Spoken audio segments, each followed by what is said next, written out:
Welcome to the Outer Realms with Michelle DeRoche and Amelia Pisano.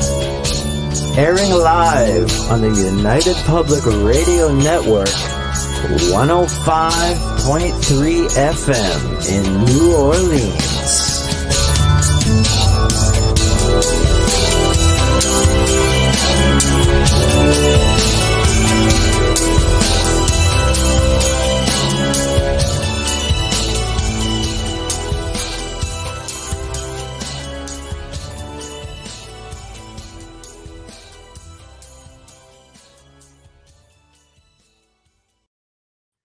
Good evening, everyone. Welcome to the Wednesday night segment of The Outer Realm. We are broadcasting live on the United Public Radio Network, UFO, Paranormal Radio Network, 105.3 and 107.7 FM from the beautiful city of New Orleans. We are fully sponsored by the amazing people over at Folgers Coffee who have had faith in us since the very beginning. And that's a pretty long beginning now. So thank you to Folgers. We appreciate you so very much. We couldn't do it without you, nor would we want to. Also, big thank you to Justin Snicker, a.k.a. Dr. Snick, the Sonic Surgeon, for his contribution of his time, his music, and his voice for the intro you just heard. He's an award-winning composer of Halloween horror, sci-fi, and dark wave electronic music, which can be found on any of your favorite music platforms. So check him out. He's always got great stuff coming and going. Also, big thank you to Steve McGinnis, the artist behind the banners and logos here at the show. Check him out on Facebook and Instagram. He's also specializes in the horror genre and just does the most amazing commission pieces or books or comics, anything. So tonight, we welcome for the first time C.L. Thomas, who will be discussing her new book, Dancing with Demons, A Paranormal Encounter, which is based on a true story. So in order to partake in the show tonight, guys, you know the drill. Before we get Amelia going with her bio, just need to put it out there. We have 7 chat rooms. Roku does not have a chat room. It's like a super highway of 7 lanes coming down to 1. We can see everything. The guests can see everything. So we will be following her lead. And when she's ready to move forward, we can get to some questions and comments and that sort of thing. Yeah. And if you disagree, be kind. You don't have to be mean. Disrespect the guest. You disrespect the host. Just got to say that. Yeah. And then you get kicked out of the house. Just saying. So has to be. So anyway. Hello, everyone. I know. Michelle just told you that she is discussing, C.L. Thomas will be discussing her book, Dancing with Demons. She was born in Pittsburgh, Pennsylvania. After graduating from Belmont University, she moved to Nashville in pursuit of a career in communications and photojournalism, where she lived for 15 years. C.L. travels widely as a fine arts photographer and writer, exploring various afterlife research, OBEs, metaphysics, folklore, and paranormal events and group events. She is the host of Small Town Tales podcast, content writer for entertainment, and author. Please welcome C.L. Thomas to our show. We're waiting. Oh, because I can't see because I'm in another window. I know. A little bit of information because I didn't remember this until yesterday when I posted our promo. Yes. You can get, when you do your memes and your stories, look for Dr. Snick. He's on that list. Ah. His music, because I always play his music for our promos because he is the artist behind The Outer Realm. So yes, he, and of course, well, he's a musical artist behind The Outer Realm. Yes, the musical artist. Visual artist. So he's our visual artist. And I are just artistes. Yes. Good at choosing wine. I know. But yeah, so I just a little heads up because I'm gonna miss it in the station ID. I know I'm gonna forget by then because it just clicked. Right. When you mentioned him, I'm like, wait a minute, you can pick him for a meme. I know. For a story, not a meme. He's got a lot on there. Nope. And our guest is here. Well, yeah. I mean, I think people go check him out. He's always putting good stuff out. So we're really grateful for him. Yes. All right. Guest of honor has arrived. Hello. Hi. How are you? Good. How are you? Hey, thank you so much for letting me do this. Oh my gosh, pleasure. Thank you for being here. We've been looking forward to it.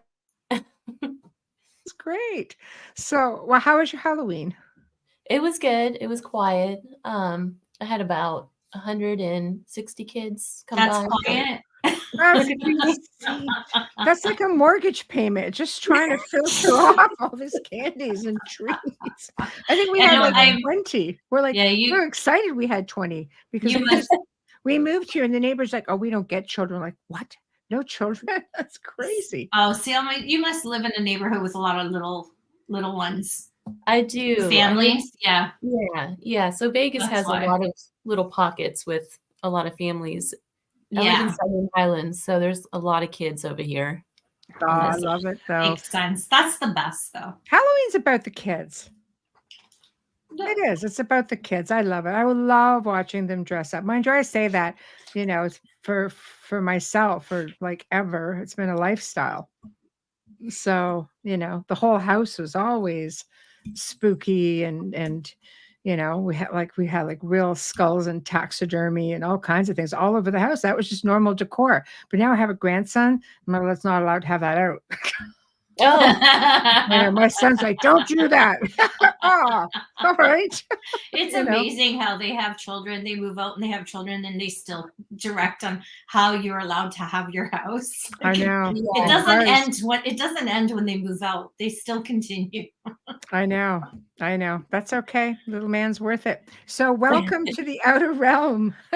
And wow, I've been when I saw you come across my Facebook feed, and I saw the title of the book, and as I've spent 2 decades working in malevolent hauntings and demonic attachments, I'll have alleged demonic attachments because it's pretty convoluted. But so I thought I really need to approach you, as I know you would have been perfect fit for our show, and we've been really excited to hear all about your research and what got you to the point of writing this specific book.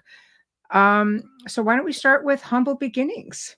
humble beginnings. Humble beginnings with experiences. Well, I mean, somebody doesn't just randomly say, I'm going to write a book on this, because it's very dark. That's a very good point. Take it away, Ciel. I have to say it was a very hard piece to write. I've been trying to put it out for 2 years, and it seemed like every time I was about to put it out, something major in my life would happen to kind of stop that. So it's been like 2 years. It might even be over 2 years now that I've been trying to put it out. So I went through like a tornado. It seemed like spirit was trying to stop me from putting this piece out or even talking about it. Like a negative, like negative entities stopping, or just spirit around you? Negative entities. Okay, that makes total sense in this field. Yeah. Right. I know that sounds crazy, but that's kind of what I feel like. It's not crazy. It doesn't sound crazy at all. It's an infiltration. It sounds normal. Believe it or Yes. not. Like, it really does sound normal, especially if you're exposing things. Exactly. Good point. So I grew up with the paranormal. I've been seeing spirits and ghosts since I was 2 years old. I keep looking over here because my cat, I forgot to lock him out. Oh, that's okay. We have people bring their pets on all the time. We have ours go through too. Don't worry. My daughter has a Maine coon. So yeah, lock him out too. It's my Maine coon. He's up here climbing around. I just never know what he's going to do. Take up your whole screen. So yeah, I've been seeing ghosts since my earliest memory is of spirits in my bedroom growing up. So it's always been around, but I've never feared it until this particular haunting that I've had in Nashville. It was like a game changer for me. Okay. What happened? So basically, you're no stranger to all sorts of paranormal activity. So why did it become a game changer? Let's speed up to Nashville. Why don't you tell us what that was like, and what it was like to live there, and what were you experiencing? Oh, that could be a whole show. That's where we're here. Yeah. We still have 2 hours. No. Go ahead. Go for broke. The spirit realm for me was always a comforting thing. Since a very early age, I know a lot of mediums and people who are sensitive often talk about how fearful they were growing up because they didn't know what it was, and they would see scary shadows and scary figures and things like that. That was not at all my experience. Mine was all comforting spirits. I had spirit friends. I had relatives visiting me. Just a total, completely different magical spirit realm life, I guess, growing up. At the time, I had a great grandmother as well who kind of taught me this is okay. This is just your great grandfather, et cetera, et cetera. So I've always had that reassurance anyway. With Nashville, it just didn't occur to me that you should fear this stuff. Nashville, when it got to the point where there was a lot of things that were going on in this house. First of all, 2 people actually passed away on the property that we think has something to do with the paranormal activity. It was also the site of some other activity that I can't disclose. It was some really bad thing happened there that was in the news and stuff that I can't disclose. That's okay. So it had a history, basically. Yeah, it has a history for sure. Okay. And when it got to the point where it destroyed my relationship, and then I had a new roommate move in when my ex moved out, it started picking apart me and my best friend's relationship as well. So it was like attacking mentally, not only on a spiritual level, but on a mental level with my relationships and everything. It started making me very isolated to the point where I was just so honed in and oppressed by this entity that all I wanted to do was sit around and try to communicate with this spirit. I was no longer interested in hanging out with friends or anything. It was the strangest. But then it kept escalating, of course, like a storm, how it develops. I got scratched. I ended up getting physically hurt from this thing. And then things were moving around the house. We were seeing shadows. Voices were telling me to get out, like an angry voice. I was seeing a hooded figure around. I saw that several times. And it just got to the point where I was afraid to sleep with the light out. I could no longer sleep with the light out because the moment I would turn that light off and try to go to bed, something would sit on the bed or something. You would hear something shuffling across the room. You would see shadows darting about. You would hear children when there's no children in the house. So yeah, it was just very oppressive nature of this. Right. Which it's typical behavior. It's the game of what I always call the game of divide and conquer. And I noticed Wayne put it there as well. It's isolating you from anyone that could give you inner strength, isolating you from your faith, isolating you from anything or anyone. The idea is for you to make it the center of pretty much your universe. Yeah, and that's exactly what was happening, not only to me, but also to both of the roommates that I've had, my ex and my best friend that was living with me. It affects everybody in the home. Well, and it's the subtle things. It starts off so slowly, and then as soon as you initiate that contact is initial. I mean, it's essentially some kind of an invitation because you're initiating right contact, or you're acknowledging. So how long did it take from the time that you, I guess, initiated that contact or accepted that contact, from the time it started really amping things up for you? Probably within weeks. It didn't take very long. And it was because, I'll tell you why though. It's because we were so in tune with it. And I was almost just obsessed with it, to be honest with you. It had a hold of me so much that that's all I wanted to do. Yeah. It was beyond fascination by this point. I've heard that many times. People like they give you the sense, and for some people, like, you're fortunate that you had a roommate, you had a friend, and your boyfriend at the time, or your partner. you had somebody with you. There are people who feel so isolated and so alone to start with that these things have a way of making them feel like I'm the only one that loves you. Nobody understands you the way I understand you. Nobody will give you everything I can give you. And it gets to a point that even when you remove them, people feel so depressed and feel so lost that they try to reestablish a connection. Mm-hmm. Did you ever have days like that? Like they'll punish you by going quiet and not communicating with you. Yeah, right? and then you almost feel like a sense of void.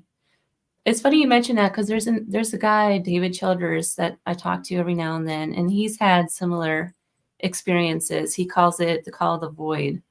Yeah. Where they'll just it's almost like taunting you Mm-hmm. to destroy yourself. Like it'll go quiet and then something happens where it's almost like an addiction, I guess, too, where Mm-hmm. you crave that next thing.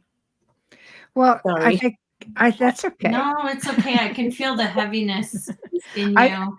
I think it becomes that exactly. You feel like Clark Clint. if you don't comply, they ignore you for a while. And then you get, like you say, it feels addictive. You get those withdrawals, and then you start to feel abandoned. You have a sense of abandonment, and you feel so alone. And then they come back and, either full force to knock you on your behind to keep you in line, or you get little bits and pieces again to make you yearn. Exactly. You're exactly right. Well, And it's there's interesting nothing she too. hasn't seen. Yeah. It's Wow. interesting too that they seem to pinpoint people who are already isolated. Like I come from a bad childhood. And the interesting thing too is the two women who had passed away that was on that property. Both of them were isolated as well from their families. Both of them didn't have any families. And they were just by themselves. So one lady, our house was a duplex. So it was a house built in the 70s. It wasn't even old. And it was divided by one wall between the two of us. And directly across the parking lot was another house that this other lady lived in. Within just a couple weeks of each other, one of them passed away just out of the blue. We're still not sure if it was like a drug overdose. We kind of suspect it may have been, or suicide. Again, when she passed away, the landlord pretty much hired a crew to come in and just clear out the house because there was no next of kin, there was no friends, nobody to come in and do anything. The woman across the way, she was an alcoholic. She fell down the stairs. The only person she had was her daughter who disowned her. And again, that same landlord had to hire another container. So there was like 2 containers in our parking lot at one time where they're dumping these people's lives pretty much into the bins. There's something to that. They're not bound by anything physical, so they can move between people, apartments, anything like that. There's no restrictions. I think it would be interesting to see, especially with the non-disclosed event that took place. It would be interesting to see who brought this in the first place. Because it sounds to me like there's a whole series of bad luck happening, bad things happening. It's hard for me to think that everybody was just having a hard time, and then all of a sudden everybody's affected by the same thing. But it's like what came first, the chicken or the egg. It's a curiosity to see, because typically speaking, they'll tell you the different stages of a demonic infestation that does start with some kind of invitation. And when you say in the end these people died, that is the end result, which is soul energy. Whether they get you to kill yourself, whether they give you a little push down the stairs, whether they get you to kill someone else and yourself, which is a double bonus for them, it always ends in some kind of death. At least that is the hopes if you don't get any help. Bubbles, what are your thoughts?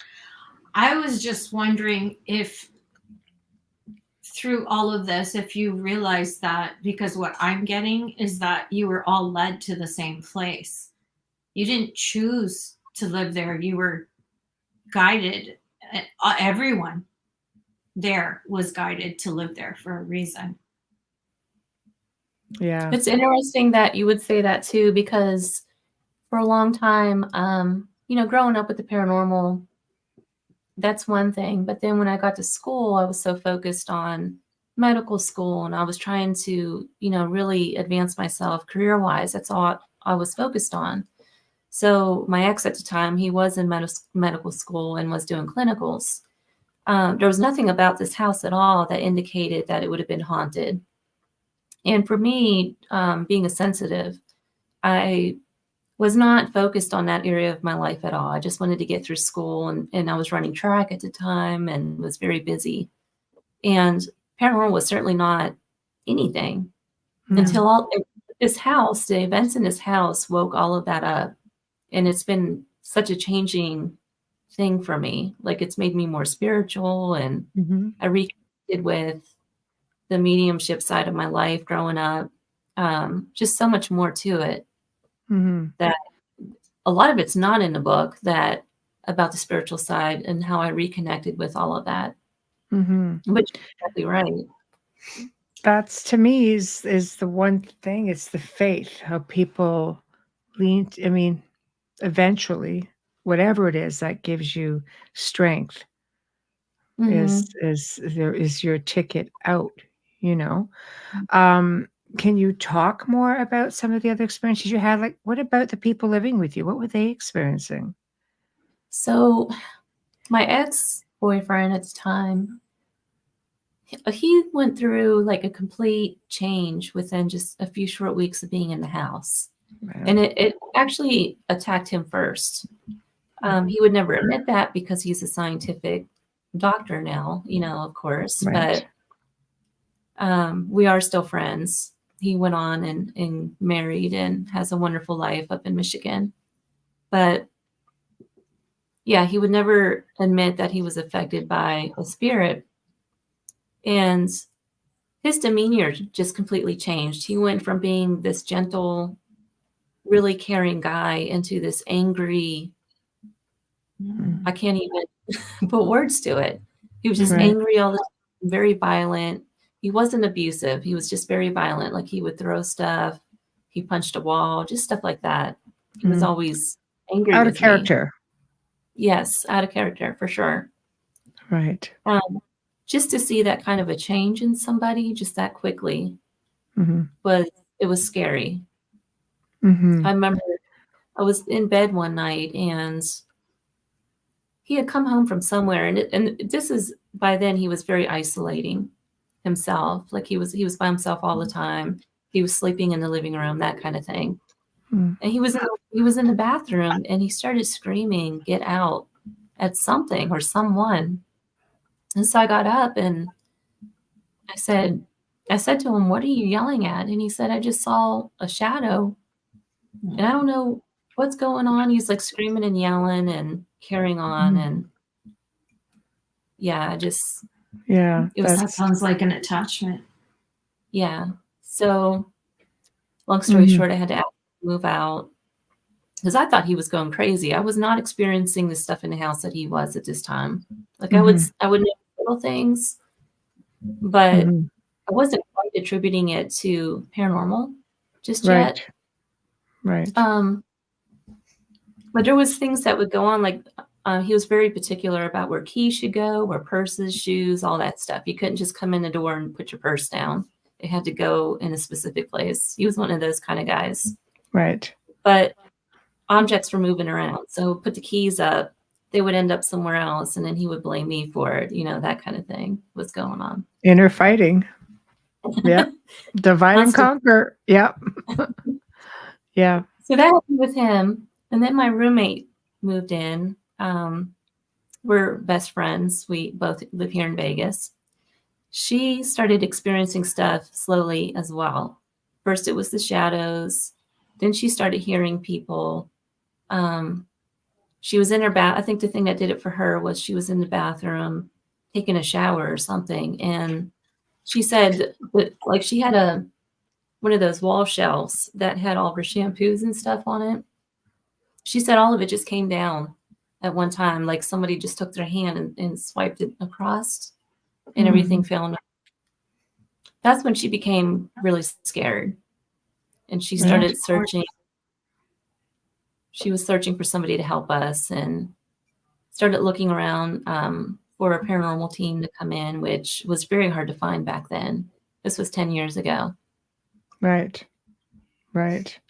Well, I always get funky with paranormal teams because I'm relatively new at 20 years. Because there are people who've been at it for 30, 40, 50, like it's crazy. Because I went through a lot of that same stuff when I was much younger, and there wasn't back then. I mean, that we were the original Ghostbuster era, like it just wasn't. It was they were out there, like Ed and Lorraine Warren, people like that. They were out there, but they were just few and far between.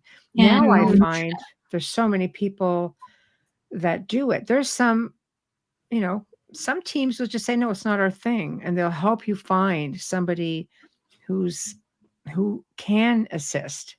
I've never done benign, hauntings very often. Like I would put those off because I just had more interest in researching darker things because it's what I experience.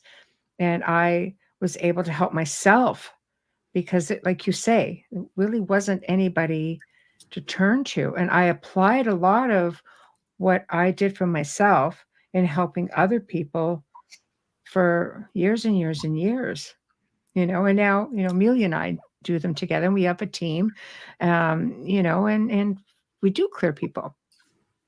And, so they're out there, but there are a lot of people out there who are just really interested in getting the evidence, which, and again, story. the $1 million thing. I've got hundreds of hours of EVPs of growly things and things calling me every name in the book, and, and it got to a point where I stopped investigating because I came to the realization that people don't want you to go in and communicate with something that they want gone, because it is a form of invitation, and it is not my right to go into somebody's home and ask to communicate with something that I'm going to leave behind. And it will follow, but it will still go back to its original, nest, as I say, where it originated from. So I don't have that right. So I have a bit of a different view. You're exactly right too. Honestly, you don't really hear a lot of people investigating personal homes anymore, or you almost never hear about people actually helping anyone with hauntings anymore. It's all about events and, these famous places and that you're right about that. That's a good point. You're right. I never stopped to think about that because we do help, but I never stopped to think I haven't heard anyone say, or I was at this home, and we heard more of that 4 years ago. People don't talk about that anymore. People tried. That's a good point. I think correct me if I'm wrong. You can, chime in with your thoughts, but because I've done tons of paranormal television throughout, the last couple of decades, and does it help? I found it helped people to find me if they needed me throughout all the years, but I didn't do investigative shows either per se. So do you think the claim to fame and the market being flooded with shows, and now with social media, they're saying, oh, tell us your stories. And, I have filled seasons for producers because of the amount of people who approach me saying, no, I want to tell my story. I want to tell my story. And now there's just an abundance. It's almost as though, is that what it's all about, do you think? About the fame? Yeah. Yeah. Do you think that's what it's come down to? I think for a lot, unfortunately, I think this is where you need to separate the paranormal into two categories. There's your entertainers And then there's your people who are really out there who want to help in spirit. Right. Yeah, So you have to weed them. You have to weed through them because there yeah, are more that are there for the fame, which is really sad, than there Mhm. are the ones. I always say the ones that help you never hear about because they're always working, and they you're don't exactly look for right. that. They just look to, like Michelle, have some kind of media outlet where they can have people see them and say, "Hey, I'm here. I can help you. This is how you reach me." Mm. But the rest of them, they want to do shows and paracons just I because they want to sign an I autograph agree. picture. I've You turned know, down my own series so many times because I'm like, that's ridiculous. I'm not doing that. Just they'll come out with some crazy thing. It's like, no, it's just everything about that is wrong. So, you have to hold on to whatever integrity you have. And then when I look at you and I've seen, I'm listening to your story and I think in my mind about how many people I've sat across who look at you as though you are the last hope for assistance, like you say Mhm. you had a hard time finding somebody. Did you find eventually somebody who could help you, or was it an uphill battle? And did you ever get that help? Oh, no, it was definitely an uphill battle. So my roommate did find a paranormal investigative team back then to come in, and they did a good job. So they told me to go away for the weekend because I was kind of the focal point. And so I went away and they did their investigation and they caught all these EVPs about little children saying, "Where's Crystal? Where's Crystal?" Right. It was just crazy. But at the end of the day, I think they meant well. I think the approach was off because their lead investigator came and she met with me. She played all the EVPs and pretty much turned to me and said I was at fault for that haunting. I had invited it in. It was all my fault. Now she's right. She's absolutely right to some extent.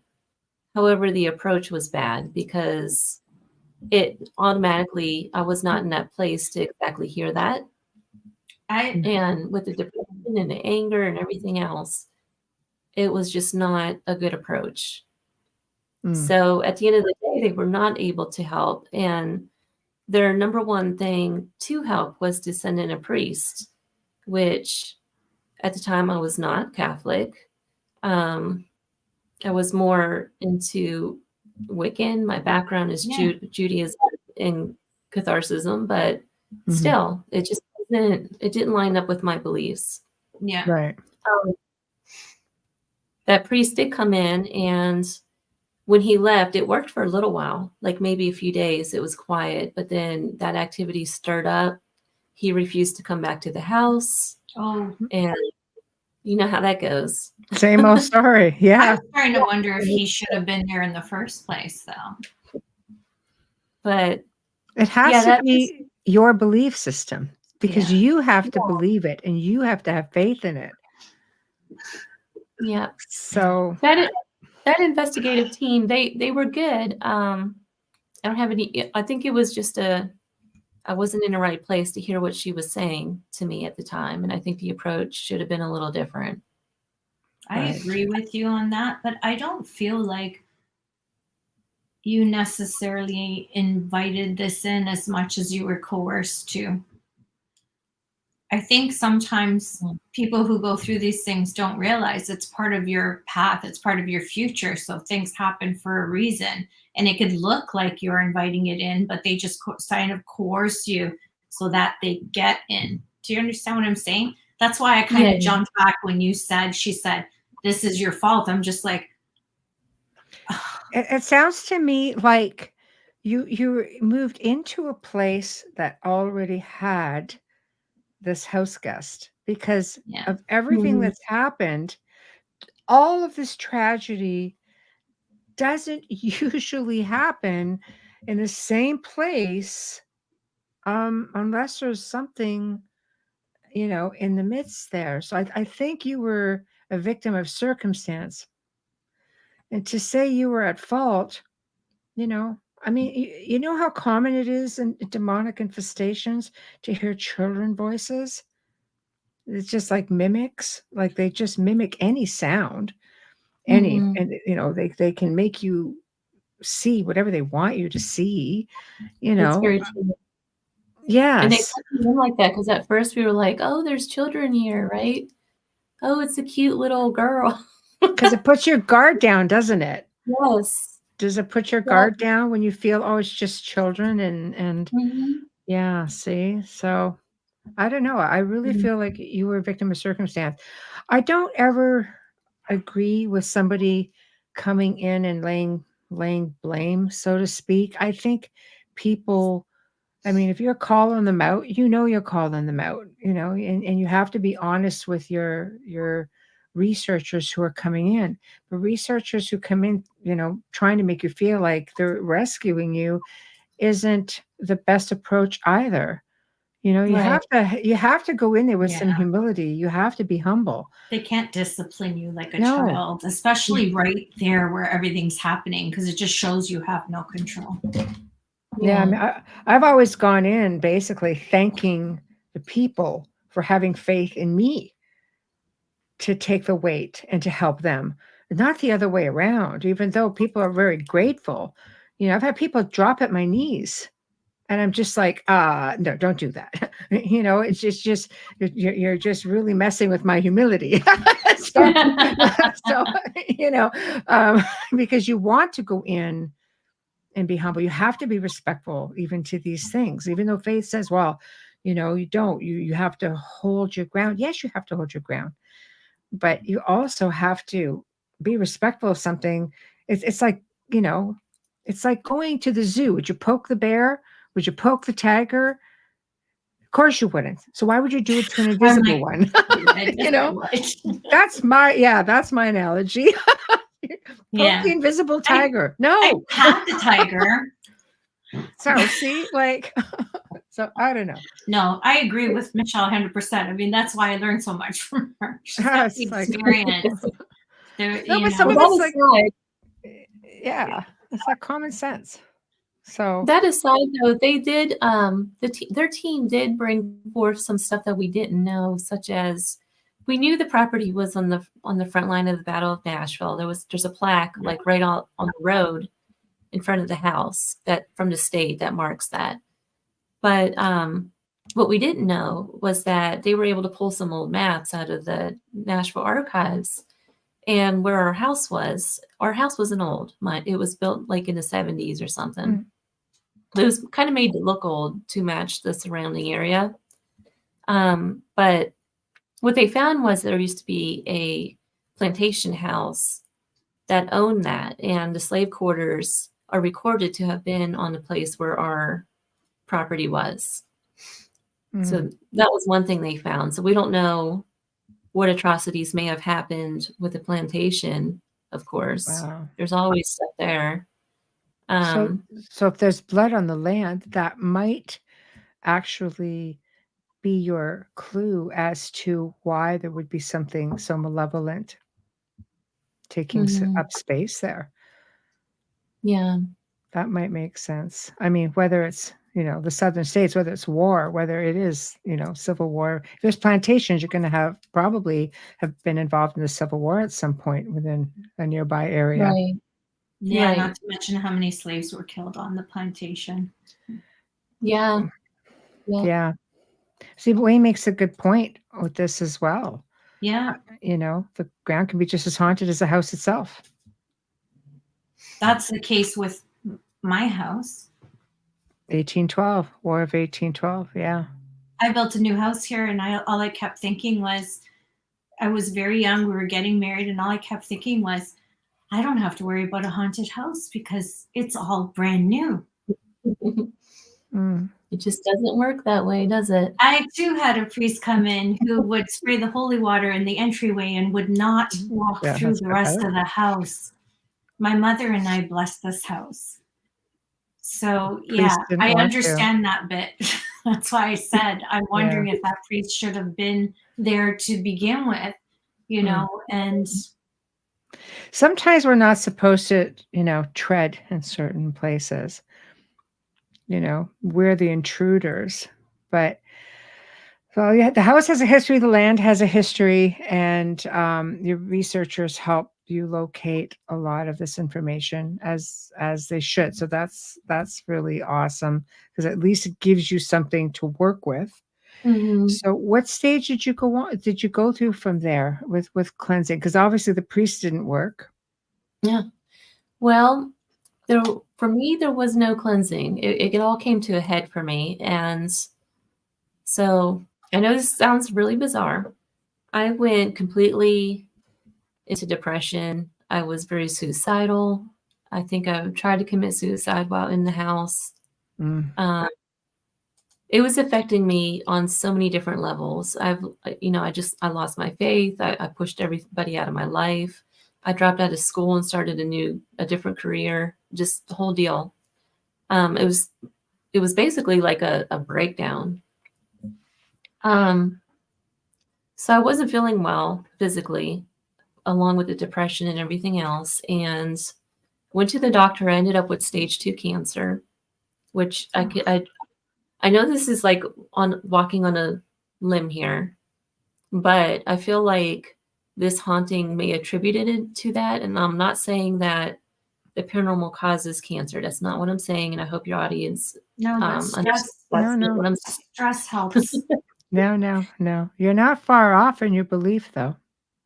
But I feel like with the other cases that happened in this house and on the property, with people passing away and getting sick, I really do feel like that the cancer was almost like a manifestation added on to everything else. So when I was in the hospital, going through surgery and radiation, my roommate got a group of friends, packed up all of our stuff and moved. She just moved all of our stuff into another house. So not a bad idea, because you would have come in a weakened state, which would have made you more vulnerable. Do you find that having been taken out of the situation, were you starting to feel like, it's a sort of a double-edged sword question, because you're going through chemotherapy, you're not going to feel better. But spiritually speaking, were you feeling better being away from this entity in the house, or did it follow? You know what? That haunting never left me. It's with me to this day. Right. But the feelings of going into the house and feeling that heaviness, it was like a fog was forever in the house. No matter how many lights were on, there was always that darkness and heaviness in the house. That was gone immediately. Right. It was like an energy lift. Yeah. Right. It felt lighter. Even the lights were brighter. It's hard to explain. No, it's actually very, very, it makes a lot of sense. It makes a lot of sense. Things, having them there is like the darker than dark, if that makes sense. And when everything lifts, that's what people say. It just felt and looked brighter and lighter. Right. So you moved, and you moved. Obviously, it followed. No. So that particular entity has not followed me. It's okay. But so I do follow up with the homeowner on, just from time to time. People generally only stay there for less than a year. Right. Oh, so this thing's still there. Yeah. So, and the other thing is too, we had a flood a few years ago, and it pretty much flooded the entire place out. So it just seems like one thing after another happens with this place. Right. That's normal. That's the idea. Right? Yeah. That's the idea. I should say common, not normal, because it's not normal. Common. But it's common, yes. I've had people say, they've owned houses that they're like, this place is a money pit, that really active, like hauntings. And usually they're darker hauntings. It's like whenever they would get a few dollars, something major would go on in the house. or in their lives that would make them spend it all.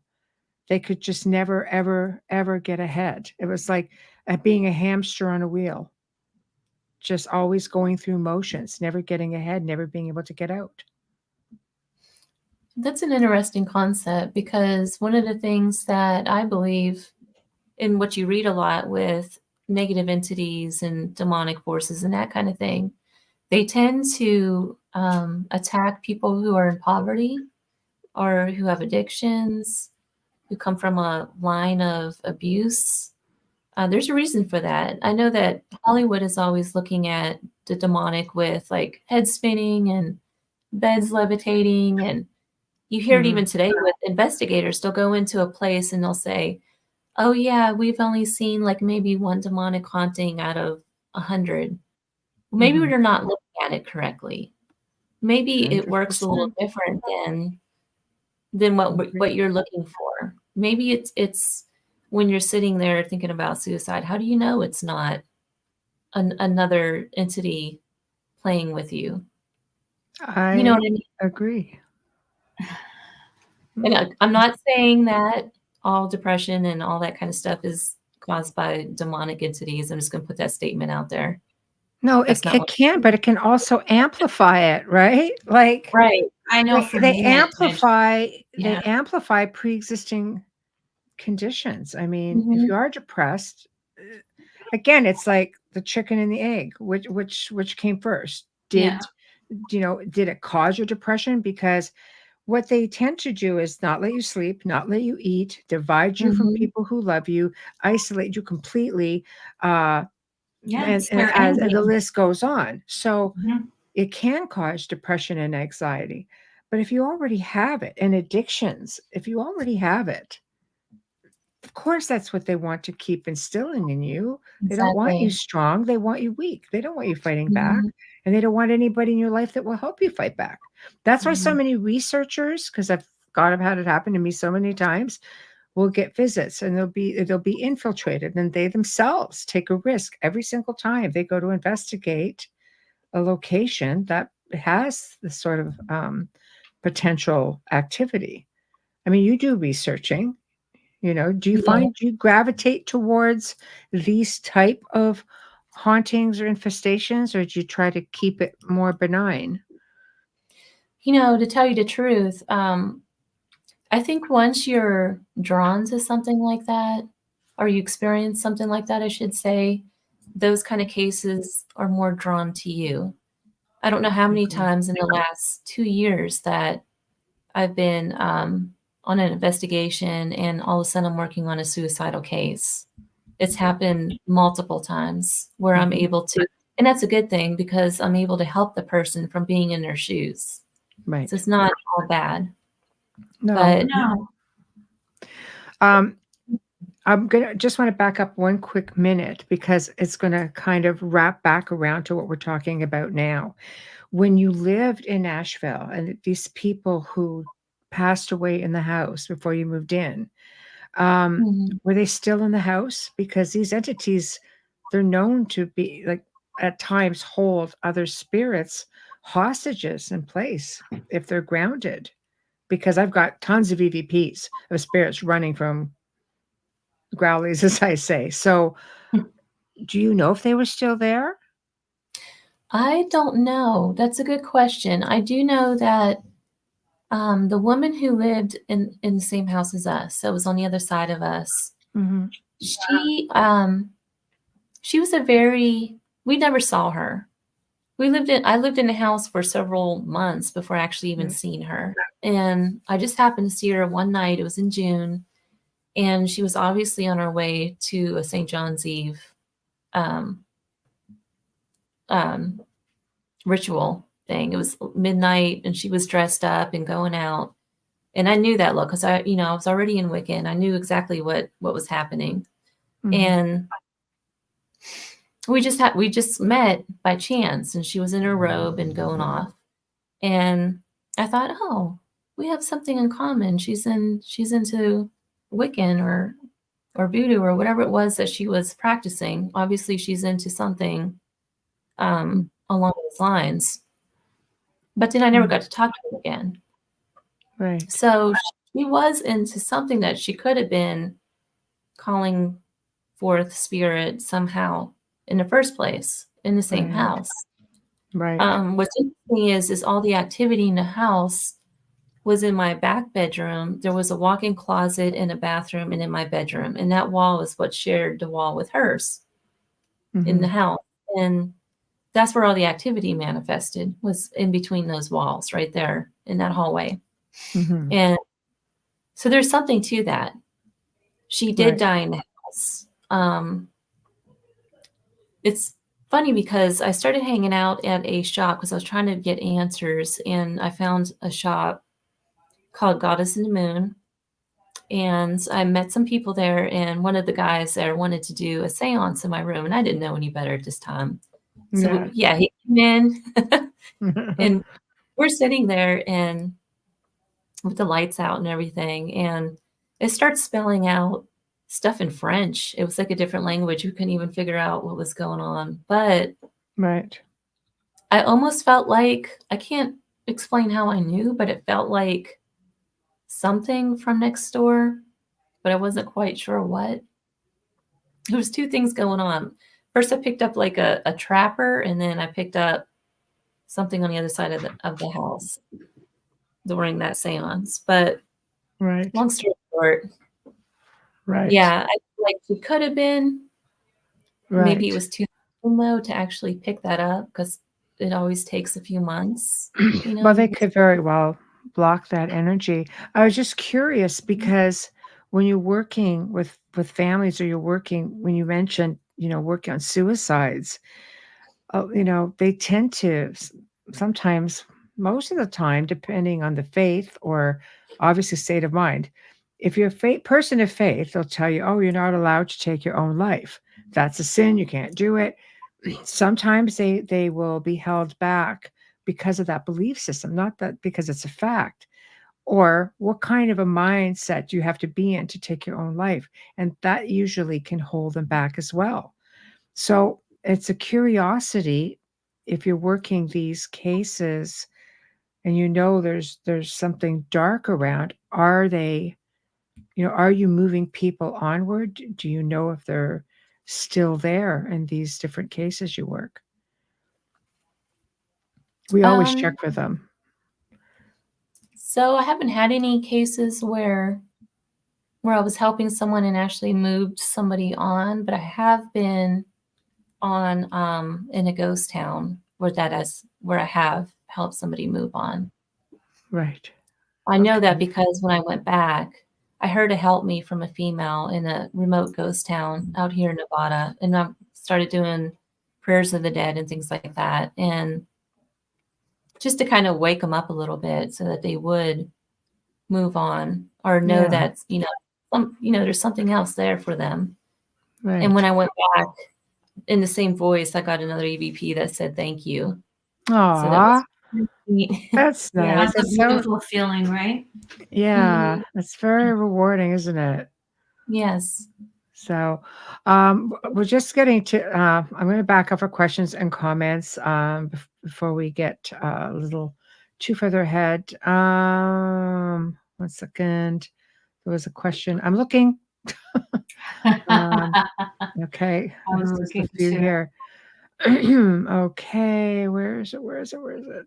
Okay. Here it is. There's a lot of comments. I'm sure you can see them as well. Let me just lose the banner here for a bit so we can see your face. There we go. There we go. Okay, Yeah. go ahead, Amelia. Sun Dragon. Hello, darling. What do you think about a house that you physically moved to? Sorry, what do you Move to think another about a area. house that you physically moved to another area? Would the energy from town one move to town two as well? So that's what we were, mentioning, where you followed, or, I mean, what are your thoughts? Do you think they can move around with you? Absolutely. Yeah, they can move with you. Yeah. I think though, that's where you have to come to the point where you really take back your own power and kind of stand up to whatever oppression it is. You have to make Mhm. that decision. Like, people can only help you so much in these kind of cases. Um, There's an example I use in the book from Hans Holzer he had a case in I think it was Tyler, Texas, where this family was physically being abused by a negative entity. All kinds of really crazy stuff was going on in this house. And there was like flies and all kinds of weird stuff. Just look up the case. Mhm. But the youngest boy, Andy, was the one that was taking the brunt of the activity. And Hans Holzer says he regrets that he wasn't able to actually help Andy. He wasn't able to connect with him and help him because by then Andy was already isolated and angry, and you know how adolescence is to begin with. Yeah. And then you add an oppression on top of that. It's a perfect storm. So the family moves, and Hans Holzer kind of loses contact with him. And then years later, they find out that haunting stayed with Andy way up until adulthood. And then he committed suicide as a result of Right. this haunting. His Right. sister actually writes Hans Holzer to let him know that. Yeah, that's very sad. Alexandra's been on the show a couple of times, and she's spoken about some of her father's cases, and it is very difficult because you don't always know how to help somebody, and not everybody wants to be helped. And Right. he had a great way of, at least getting the answers. But, Right. it's very, very sad. Yeah. Amelia, another one here. There we go. Sure. Yeah. Adrian. Hi, Adrian. Question: is there a way to make oneself impervious or undesirable to attacks from spirits? I don't have an answer to that. What are your thoughts? Mindset. It's Grounding. mindset. Yeah, I do. I believe in mindset. I've seen people change their mindset just by being empowered. So many things, and maybe you can attest to this. You're going through all of this stuff. You're experiencing complete upheaval by something you can't see. Did you ever have anyone say to you, "You're crazy, there's nothing going on"? Just the fact that someone is believed, "You believe me?" All of a sudden, they don't feel so isolated anymore. And you're coming in and because I'm able to sit here across from you and substantiate some of the things you're saying because so many people I've worked with have said the same sort of thing. So you start to feel empowered, and you have to realize that these things can only exist and feed off of negative energy, which is why that's the type of energy they try to surround you with and surround themselves with. So it makes them stronger. You starve them. But I laugh at the whole love and light. Yeah, love and light, positive vibes, but that's what works. I think you're absolutely right. It's the same in life too, right? You can choose to be affected by somebody else's words and by somebody else's actions, but at the end of the day, you get to choose those particular feelings and how you're going to react. So the same would be in the spirit world too, Right. where you decide, how am I going to react to this? Am I going to live my life in fear, or am I going to empower myself and heal myself in spirit and move forward? Mm-hmm.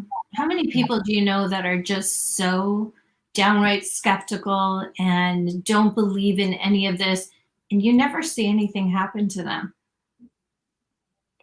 Buddhists hardly ever have No. attachments of this sort. And believe it or not, remember where I was researching this exact thing? Catholics were the biggest targets. Yeah. But they also have one of the biggest foolproof. I've worked with rabbis. I've worked with different heads of different faiths. Yeah, the Jewish community is because I pretty work with big the on it. mindset and faith of the family. Yeah. Right? And I always tell the story of working with a friend of mine was a born again minister out of North Carolina. And they had a team that traveled the world doing their versions of exorcisms. And the family I was working with, one was Muslim, the husband was Muslim, and they were Christian. And the Christians, I don't know if they flipped a coin, whatever it is they decided to do, but the Christian, these Christian people came in. So I called out to my friend and waited a year for these people. But when they came in, they had an entity that had infected 2 different households. One was a medium who was trying to assist initially with the family. And they came in within 2 hours, got rid of like everything. And both houses cleared 2 hours, and they do this thing called speaking in tongues. And I had never seen it at the time. I'm like I didn't know what to do or even how to behave, because it almost sounds like gibberish. And they told me, it goes, it sounds a lot like gibberish, doesn't it? I went, I have to say it. Yes. She goes, yeah, it's crazy because she just channels it and it just came out. But I had one of the best times with the rabbi because he was so wise and he was so into the investigation part of it. The family specifically asked for an investigation. These people owned like probably 100 buildings in the city, like skyscrapers in the city that we worked in. Very wealthy, wanted to keep things very quiet. It was not a demonic infestation. It was a fairly benign haunting. And I agreed to do it because they were referred by a friend of a friend. And the rabbi was there, and he's like, he goes, I don't want to miss any of this. I want to participate in everything. Show me how everything works. And the guy got the best EVPs of the night. Like they were all over him. And his outlook on everything. And what he taught me about the Old Testament and the Jewish faith, everything, put a spin on how I would do things from that point. Because if you were Jewish, when you turn 55, it's a real treat with things that you learn when you turn 55. If you're really hardcore, I'm like, come on, because those are secrets. And he goes, and some of the people who learn the knowledge, he goes, many of them wish they'd never found out. Like, it's because once you learn it, you can't unsee it. No, it's exactly it. So, and then, gave me like a Jewish Bible I couldn't read because I couldn't read the language. It was in Hebrew. Yes, now you have to find a good Jewish friend. I says, I know many. Yeah, rabbis are incredible people to sit down with and talk to. Historically, like they are just incredible. So even though I was raised, it's pre-Old Testament. Yeah, even though I was raised Roman Catholic, I'm very attracted to Judaism. Like I'm very drawn to it. Mm-hmm. But yeah. So your faith, did you lean on your faith? How do you deal with it now? Because I always say, once you have had an experience with an entity, it's almost like you're marked. It is. And I wanted to add to what you were saying too. I believe there is a spiritual war between good and evil. I don't care what religion you're in. It exists all across the world. There's also demonic entities in every single religion, no matter what religion you are. Mm-hmm. So there's something to it. And I really do believe that there's like a battle between evil and good. So if you look at it from a battle standpoint, who are you going to take out first? You're going to take out the people who are working in the light and who are leaders. Those who can speak in spirit and do working in the light, those are going to be the ones attacked first, which is always going to be your mediums, those investigating, anybody that's open to, on any kind of spiritualism. You're open for that attack. Yeah.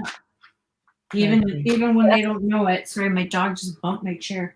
He's blind, so more pet woos on the outer realm. Yes. Well, he's 15 years old, so he's like a 90-year-old man walking in the dark.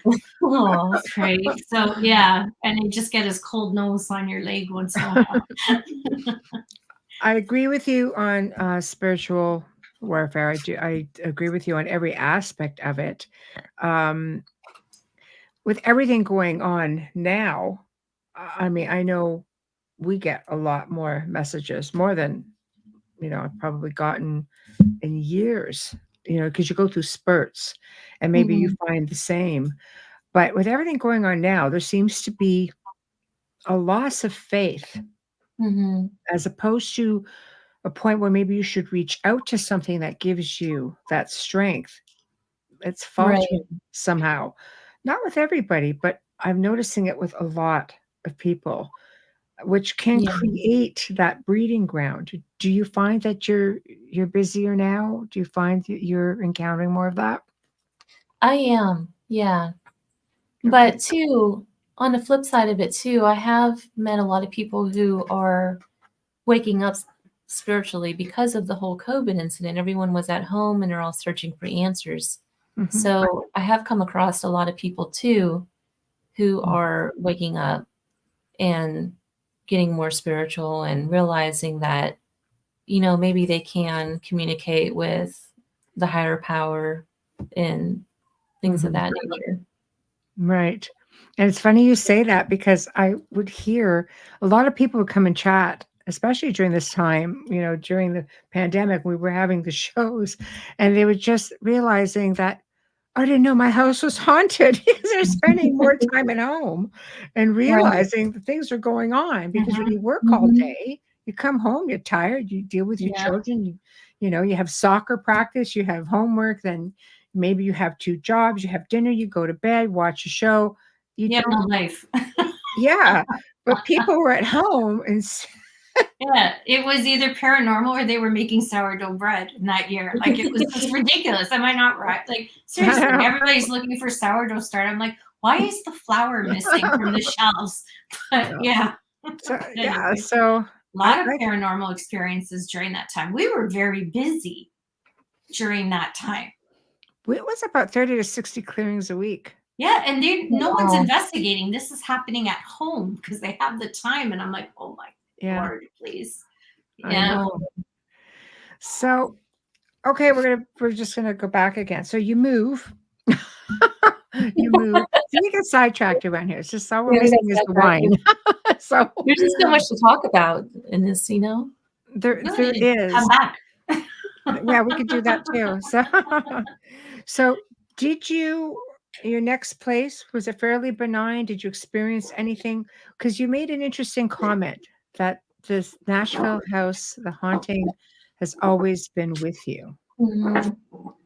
So So the how was hauntings from that house, those did stop, but the spirit world continues. So it has woken me up spiritually to where now I see spirits again. They're in my life. They're very much part of my life. I do a lot of spirit art because of it. I'm being trained by a I don't know if he's famous or not. He's pretty popular. He's another spirit artist from I forget the Finley College. I'm very nice? training under him, Very nice. and yeah, it's led me down this whole path into being a better person and working in spirit and light. So good stuff has come out of it. Just like the cancer thing, it's made me a better person in Right. the long. Right. So It's like it's the walking same. through darkness to work in light. Yeah, pretty much. It It's does almost as work if that there's a way. calling. I really feel like there's a calling to Yeah, help other people. I agree. I think when you live through something like that, and you experience something like that, and you come out of that darkness, it does bring you to the light, and then you feel that need. I've always the calling is a perfect way to put it, because I've often had people say, how can I make a difference? Because you come out of it feeling so enlightened. You're just so happy to see that bright light that you talk about. Everything felt lighter and brighter. I think it's on different levels. It's not just that you could physically see it and feel it. It really Mhm. consumes you, and people will say, what can I do to make a difference? Right. It You know, infiltrates every aspect of your life too. it does. It does. So you basically have, you know, lived through all of this. You've gone through fairly, let's say you moved away, fairly benign. Has anything like that resurfaced with you again, or have you just picked something up along the way? Because I always say it's like a bullseye on your back once you have. Yes, I have been attacked after the fact, Oh, not by the entity in that house, however. okay. So long story short, I went to a haunted museum and took something back Okay. with me. We know which haunted museum. You're in Vegas, darn it. That's not a secret, but Okay. you took something back with you. I Yeah, thought you had it was everything closed off. Interesting. it was, My psychic mind wants to dive, but I won't. Okay. I respect it your was privacy. it was a nasty haunting though. I had to get some help from somebody else to clear it out, and this individual told me to work with the angel Michael. And that was the first time I ever started working with an angel, and it worked. Nothing worked but that. Right. He's So it was amazing. another learning, just We one more work with learning Michael. step. Yeah. Yeah. I He's love amazing. it. I have him on my neck. He's amazing. You can work with so many interdimensional or dimensional beings. There's so many on the other side that are always ready and willing to assist, whether they're angels, whether like we've worked with Knights Templar, which have been part of like, our family lineage, and who come forward and they assist. It's all you've got to do is just expand that horizon, and Ask. Bob's your uncle, really, or maybe Uncle Bob, whatever. They do come and help, and archangels are always, and angels are always. I mean, it's what they're there for, to help humanity. And I think people forget to, maybe they feel foolish asking. I don't know what it is. You know what? My experience with that is, and I'm sorry, I didn't mean to interrupt you. Go No, ahead. no, you're the guest. You go ahead. Your show. Go ahead. When this person told me to call on Michael, my first thought was, this angel's not ever, I'm like lowered and low. I'm not worthy for an angel of that caliber to come into my life and help with anything. Mm-hmm. And come to find out, it was totally wrong to think that way. That's Like, what it was the just a darkness wants you to think. Mhm. Right. Yeah. So do you have a whole team of them now? Yeah, I do. Right. It always happens that way. I love that. Starts with one. I love that. Wait till they start taking snide comments at you. Then you know you're really in. Yeah. Yeah. Okay. Here we go. Wayne's. Let me get the glasses. Let me get rid of the banner. I'm gonna leave the banner off for a while because we can't see. Yeah, these glasses are too thick for my headset, and I'm like, I am like a mess here right now. Okay, it's driving me crazy. But yeah, Wayne says so many of us have been programmed from birth that things that go bump in the night are nothing more than the product of a vivid imagination. That makes anyone who believes otherwise crazy. Yes. Right. Yeah, it's so unfortunate too, because we are spiritual beings and we're energy in an energy world. So it would make sense for spirit to exist in many different forms. Just what we're trained. I think what makes it really difficult is that conditioning, being made to feel foolish. We come across that with children. I've worked with so many families through the years that it starts with a child, because they're the easiest to infiltrate, by these entities, because children are innocent. They're easy to scare and they're easy to fool. But when a child will go to their parent and say, I have like an imaginary friend, I think it's labeled by the parent, the imaginary friend. But the child is trying to explain that they're seeing things, and the parent is like, it's a very vivid imagination, or that's nice. But then it's the belittling part. Don't be stupid. It's not real.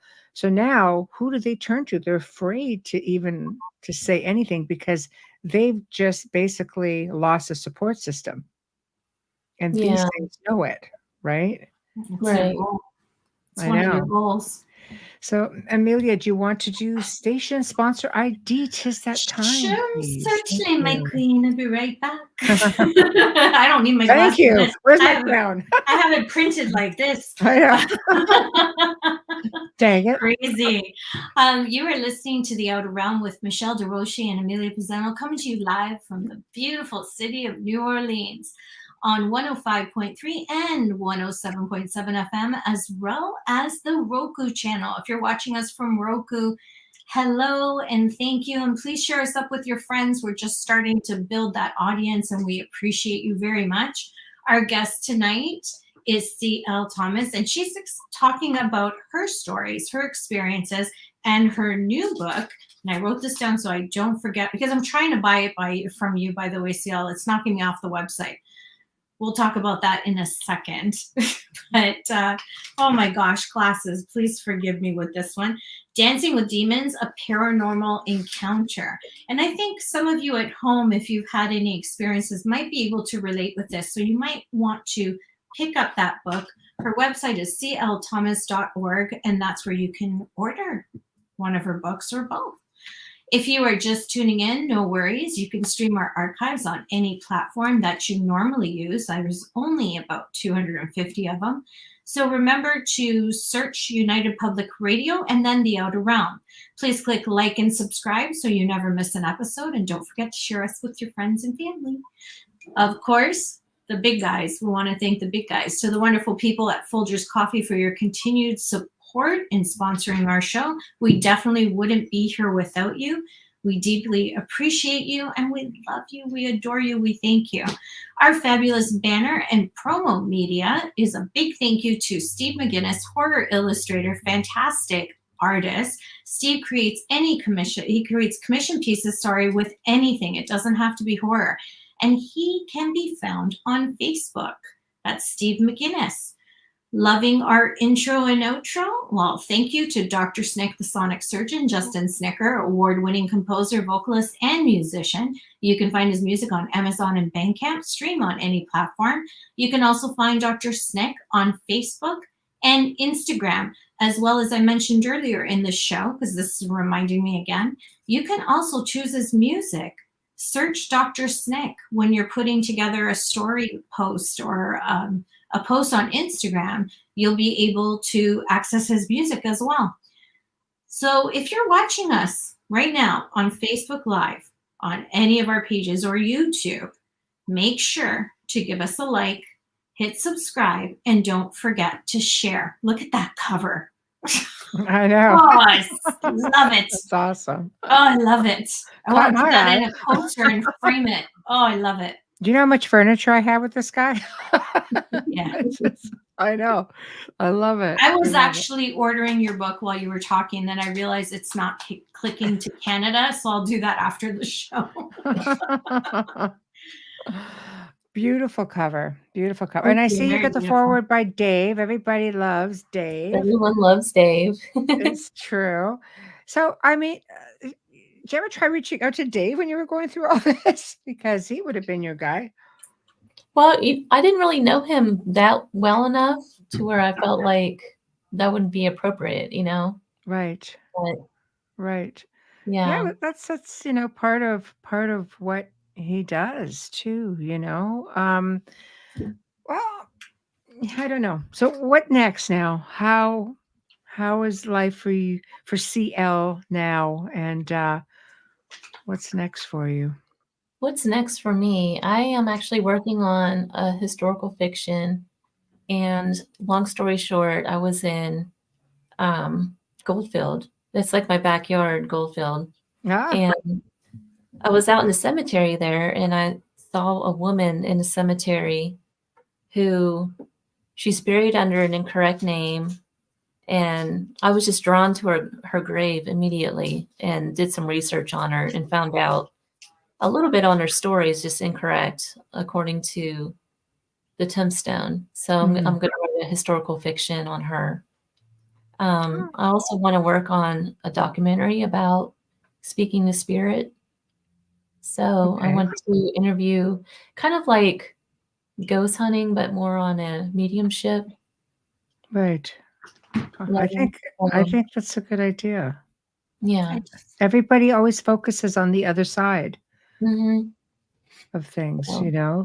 the research. They don't look at the fact that there are really talented people who help all of these Right. researchers. And you get these researchers like, no, we don't use mediums. Okay.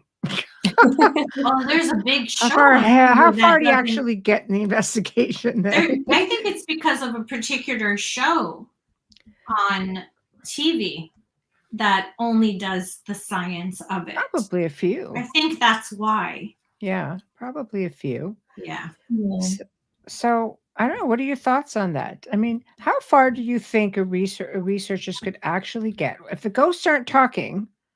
Okay, let's just put aside everything. If the ghosts aren't talking or communicating, what are their chances of coming out and finding anything? I think it's pretty slim, but I think on the flip side of it too, I've been on these investigations where you have these guys sitting around with a bunch of equipment, and you know what happens? I've been in a room where I've seen a shadow go across the back of the wall. Mhm. Everybody missed it because you know what they're doing? On their phone, looking at whatever equipment, right? Right. So I feel like Right. the equipment kind of gets in the way with us listening and Mhm. Yes. taking I in agree. the environment, you know? 100%. Yes. I always say some of the most important things you can bring on an investigation is a piece of pen and paper and common sense. Mm-hmm.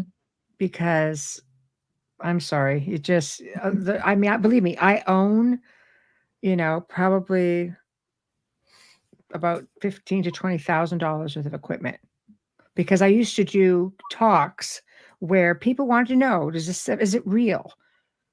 Does it work? Okay, here it is. Yes, it's real. I own it. Does it work? There are better things that are cheaper, Right. or there's other ways of doing it. You don't need this stuff, but yes, here it exists. So people would bring me in to do these special features and talk to people. And I've always left with one thing that works the best, and that's yourself. Mm-hmm. We are, instinctive beings. We are, energy having a human experience. Don't lose sight of the fact that you can connect with spirit. So when you're talking about writing this book, is that something that you're going to look to explore? People Yes. tapping in themselves because they don't all think that they're able. Right. Well, for me, what I do with the spirit art is I'm not trying to prove anything to anybody. A client comes to me, I draw whoever comes through to them. Doesn't always make sense to me. I just draw whatever it is and jot down some notes and give it to them. Mhm. And a lot of times they'll start crying, and it's not about proving the afterlife at all. It's more about validating, I guess, that their loved ones had some kind of communication with me, Mhm. and to leave them with that kind of hope. So Mhm. that's where I'm at. I'm not here to prove anything to anybody anymore. So Good for the you. equipment, it's great. I think it's a valuable tool, particularly with the spirit box and EVP work. Those are my favorites. Right. But at the end of the day, I feel like we know this exists. How much evidence do we really need? I feel like we're just gathering evidence now. Mhm. What's next? What do we do with this evidence? Mhm. What's the next level? Are we going to learn how to communicate with the other side? Mhm. What do we do with this information? Does it make us better people? That's where I'm at. I think that's probably the most sensible thing that I've heard in a really long time, because I think you're right. I look at a lot of the shows that are out there right now, and believe me, I've spent like 2 decades in the field, and I got to the point where I'm like, I'm bored. I'm bored. Yeah. I'm bored with I mean, it's not that there's not great shows out there, but it seems to be the same thing. I mean, year Mhm. after year, and the formulas change. I know because I've been on the other side of the camera. Formulas change. They all follow the formula. It's the same Right. thing. I have difficulty watching them now. I've branched off into different fields, because I believe, and I've had many people I've worked with who've had extraterrestrial connections and contact during what was supposed to be a demonic type entity haunting. And they cross over into one another. And I branch my research out that way, and just dealing more on an interdimensional or dimensional level. It's like the Mhm. standard I just struggle with now, to the point where I semi-retired from film, and I'll still do other media. I've done a couple of documentaries. I don't mind that, but you think you just get to the point where it's like it's all been done. Ugh, So so boring.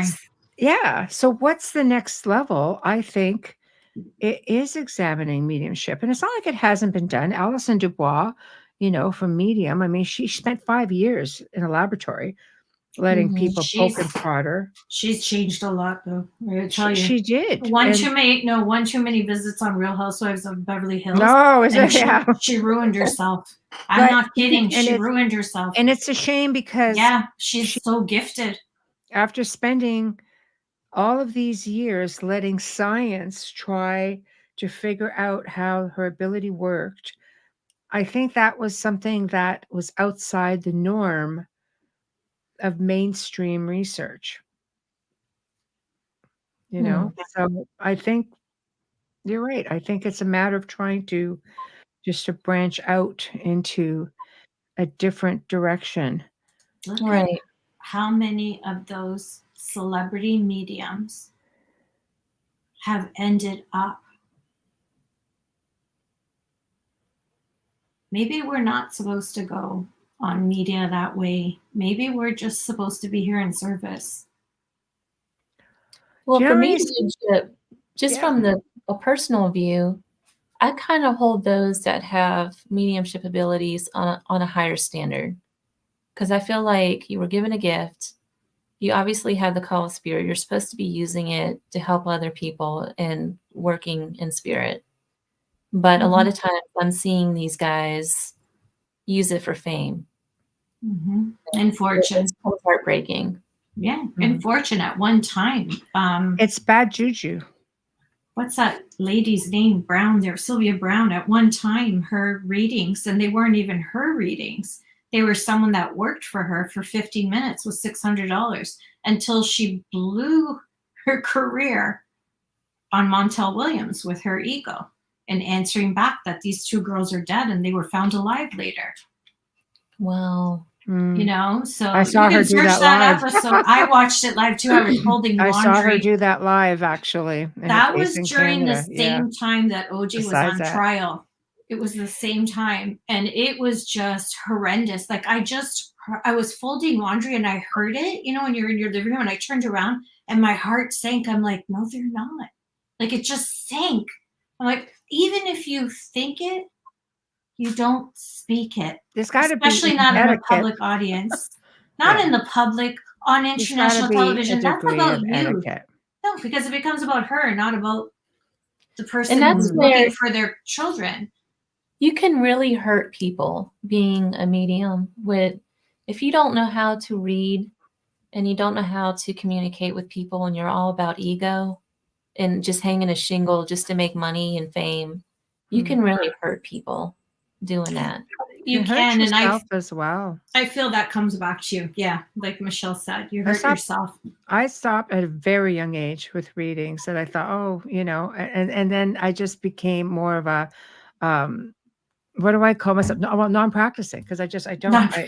I know, seriously. She's got the cutest names for everything. I know, but because it's a big responsibility, and I don't think people know how to disassociate from hanging off the words of a medium. Oh, you get things wrong, there's not perfection there, but people hold so much hope in the words Yeah. of that message. You have to make sure that you're dealing with a really good medium because, Yeah. you know, They'll take advantage if they're not. It's but true. but it hurts as well. And I always go back to the story with my best friend when I was 18. You know, she asked me, "Is my boyfriend cheating on me?"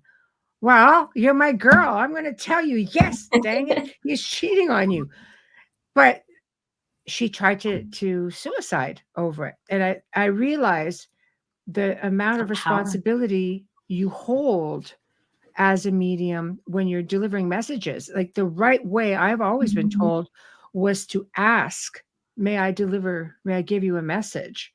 Like it's do I think that's the right way? I don't know, because it's like you're just taking responsibility from yourself that way. And I think we have to always have that due diligence Right. We because also it need is. to I decipher. feel like the Spider-Man episode. It comes with great responsibility, Ciel. You have to decipher too if that person is in the correct place to even receive a reading, because some people are not over their grief, and you know That's they why want you're to. supposed to wait. Yeah. Ethically, you're supposed to wait. You're not supposed to take them. I don't do readings. I do it as an assistance or in my work. If there's a message to be brought, I'm not the person that's going to sit and give you a reading about your life and charge you $100 for an hour. That's not me. If there's a message to be given, I give it. But I will do a reading after a death and soon after if it's a child. That's the only time that I do it, because I can't imagine and hope I never know what that feels like as a parent. Mhm. So that's the one time that I give them a few weeks and I'm like, okay, let's meet. Let's do this. Let's, give you some Child. peace. Let's try and help, and let's make sure that everything's went the way it's supposed to go. Meaning they've ascended, they've moved on, whatever, peace that they need. But some mediums, and I hate using that word for them, will take grieving parents and take their money every 3 to 6 weeks. And you have to know, and I've heard someone say to me, oh yeah, he's a friend. I go in once a month. And I'm like, a friend doesn't charge you to talk to them. Yeah. He's not your friend. So that's why you have to be leery, because you're so vulnerable. So extremely vulnerable. And I tell people, when someone's passed away, get through the first, 6 months to a year before you seek out anyone. Of course you want to hear from them, of course, because you can't. But it really is worth the waiting. Get through everything first. All those first, get through them. And then if you still feel that way, sometimes by that time, your loved one's giving you signs and you're okay. If you're looking at writing a book or documentary on this, have you thought about maybe doing some sort of a class on it, or an online course, or on mediumship?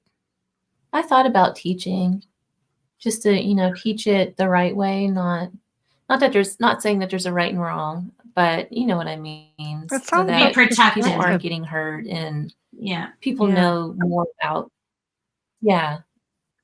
I think it's something that Sorry, that my there cat. needs to be Don't apologize. What a doll. something. No, people bring their pets on all the time. We love it. I think there we go. What a muppet. Oh, Wow. Well, fur baby. Yeah, especially when you're looking at people in smaller communities and a lot of these are the same people who really thrive on the paranormal shows, because there's maybe nothing in their community where they can go and learn about it anywhere else.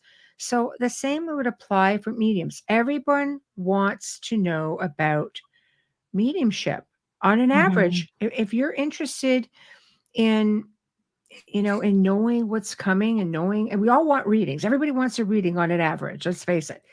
But learning how to develop that ability to do it yourself for yourself, if for any other reason, you don't have a lot of communities that offer anything like that. It's just not on the list of priorities. I It's think a you would do well with it. Yeah, and it's a practice, so it's continual learning. It's not something, I think people mistaken that. They think they can just do this, and once they learn, oh, I'm done. We continually learn every single day. And you have a nice, Yeah. gentle way about you It's as one of well. those And I things. think people would listen. Yeah. I think it's You just have definitely a gentle something that you have approach. to develop. Mhm. And you It's can help definitely people me. develop it. Yeah. So we I got a think, bit of a delay. Yeah. yeah, there's a little bit of a lag, I think. Yeah. I know. Why? That and it's almost 11. Like we're all like, Yeah. starting to feel the night. Yeah, but I'm saying, like, you have a gentle way about you. I think people would listen to you. They would absorb it. Well, maybe I'll consider that. Yeah. And I'll sign you Say, the up for the girls first on the Outer class. Realm said I should do this. You'll scare them. Don't let her talk about demons just yet. Let them learn how to do everything else first. I know. There's a Talk copy of my book. Yeah. You won't sleep tonight, but that's okay. Yeah. We're going to work on that mediumship thing. Take notes. I know. So can you communicate with animals? Do you communicate with your pets? You mean like living ones or dead ones? Either. Yeah. Can you Yeah, I can you think I do do. animal communication? Yeah. Yeah, I think I do.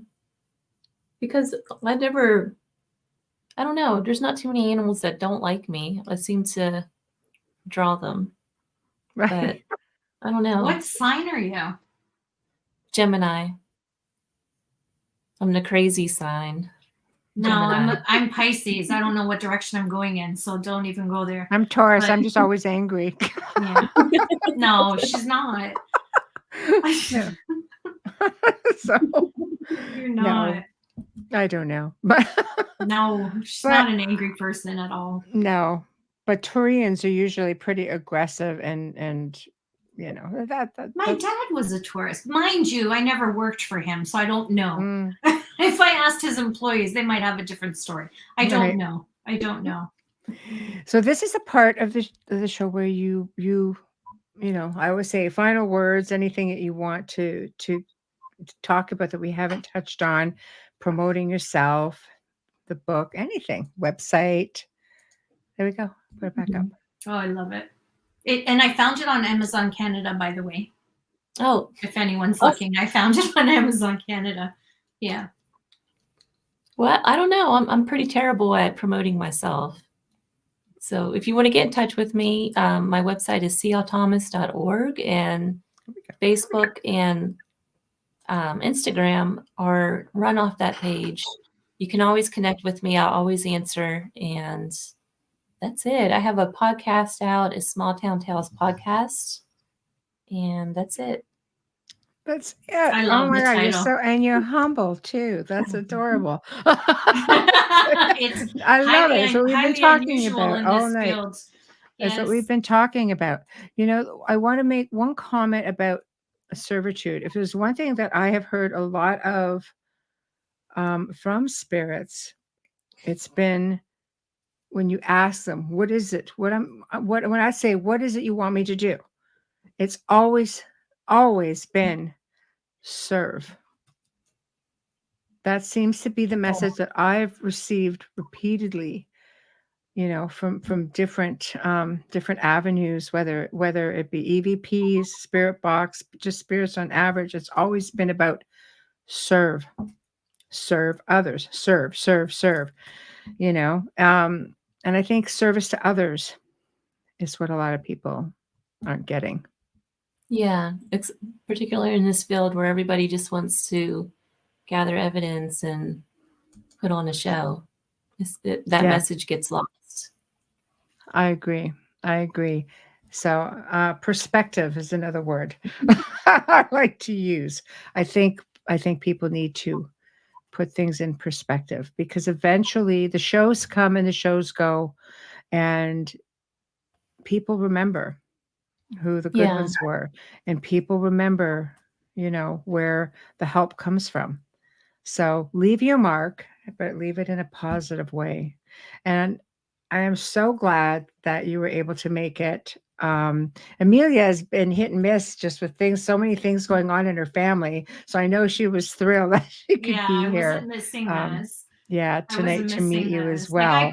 I'm crying when I miss work, and I'm like, Michelle's like, "Are you okay?" I'm not missing this. I'm like, I "No." know. I know. I needed you tonight. I needed you. Seriously, I needed that reminder of what it is, and you are what it is. I think Wayne Mallows, he has a beautiful. Can you get that, Michelle? Because Yeah.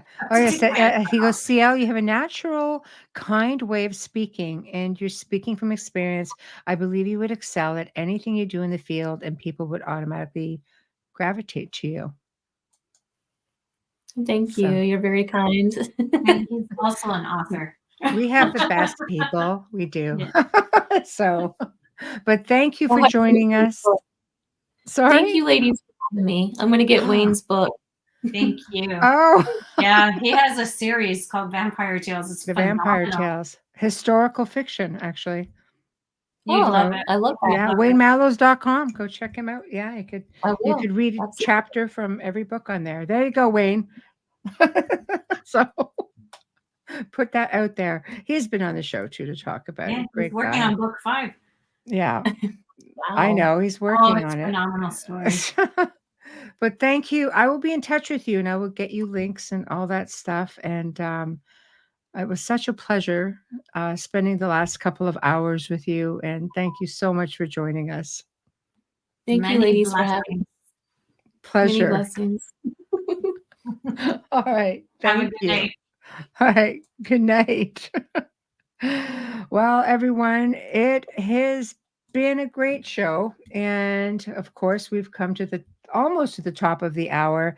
Big thank you to CL. Wasn't she just awesome? Just such a gentle, relaxed. She's so relaxed. I'm just like, I'm relaxed. Me too.